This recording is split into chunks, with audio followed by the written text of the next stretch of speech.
Welcome to This Explainer. Okay, today we are unpacking one of the absolutely most defining and honestly most complex phenomena of our modern era. We're talking about the massive scale of human movement across the globe. We're going to be looking at some brand new data from 2025 and 2026, and it reveals a really fascinating and sometimes totally contradictory story about exactly why people leave their homes, where they're going, and what actually happens when they try to return. Get ready because the scale of the numbers we're about to explore is just monumental. Okay, let's dive into this. Right now, an estimated 304 million people are international migrants. 304 million. That is 3.7% of the entire world's population. It's a massive demographic, and it's largely driven by economic opportunity, people moving to fill skills gaps and really shape the global labor market. It's an economic engine of unprecedented scale that impacts global supply chains and local economies alike. But you have to contrast that economic engine with this stark reality. Simultaneously, a staggering 129.4 million people are forcibly displaced or stateless. Think about that for a second. This highlights the critical, often heartbreaking difference between moving for prosperity and moving for sheer survival. While millions are traveling toward opportunity, millions more are literally fleeing conflict, violence, and persecution. So, here's our roadmap for today. We'll start by looking at the global migration picture, explore a surprising drop in displacement, and then examine the very fragile reality for those who are returning home. After that, we'll pivot over to migration's massive economic engine and finally look at the path ahead to 2035. Section 1. The global migration picture. Let's really unpack who exactly makes up that massive 129.4 million displaced figure. Now, what's really interesting about this is how that displaced population is actually divided up. The vast majority, we're talking 64.2 million people, are internally displaced. That means they've fled their homes, sure, but they haven't actually crossed an international border.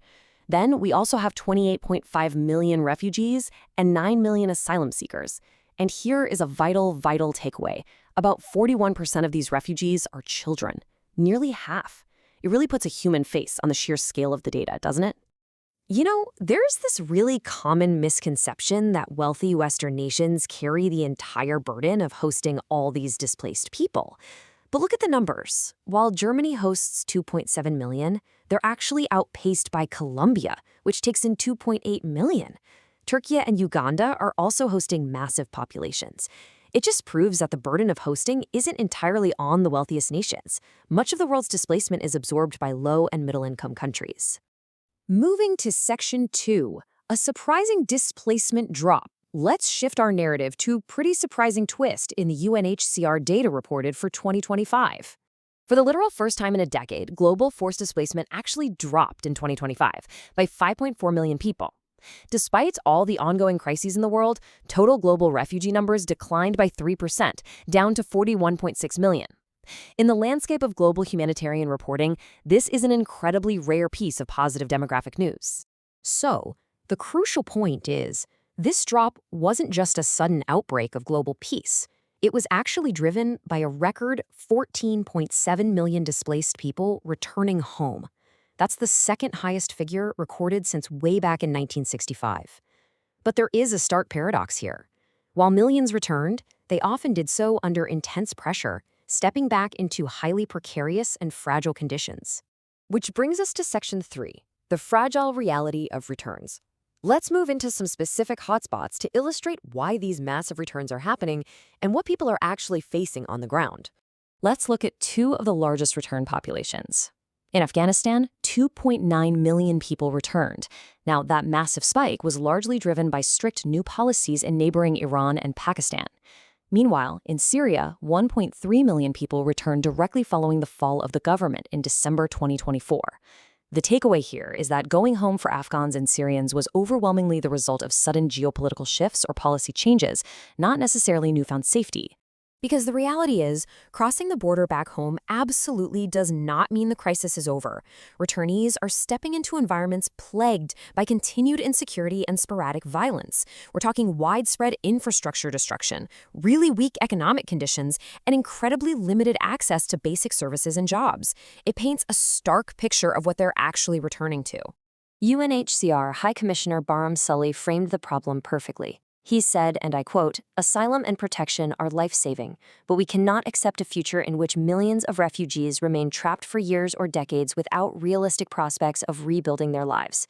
When you realize that 70% of refugees have been in exile for 5 years or more, it becomes pretty clear why long-term solutions are just absolutely critical. All right, Section 4, Migration's Massive Economic Engine.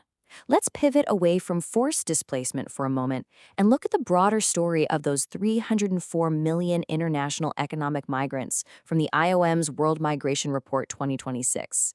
$905 billion. Just let that number sink in for a second.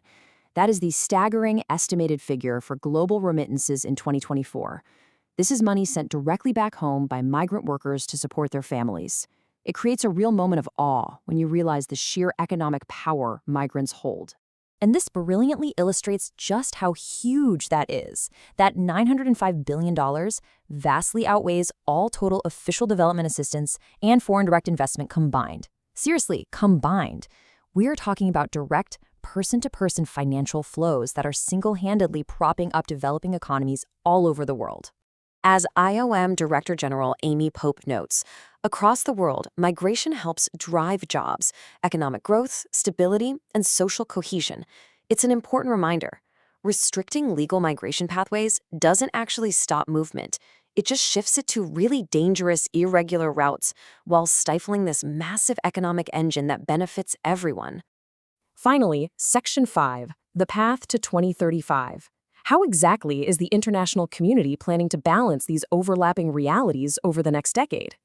Well, the UNHCR has laid out a really ambitious strategy to halve the number of refugees in protracted displacement by 2035 by making them less aid-dependent.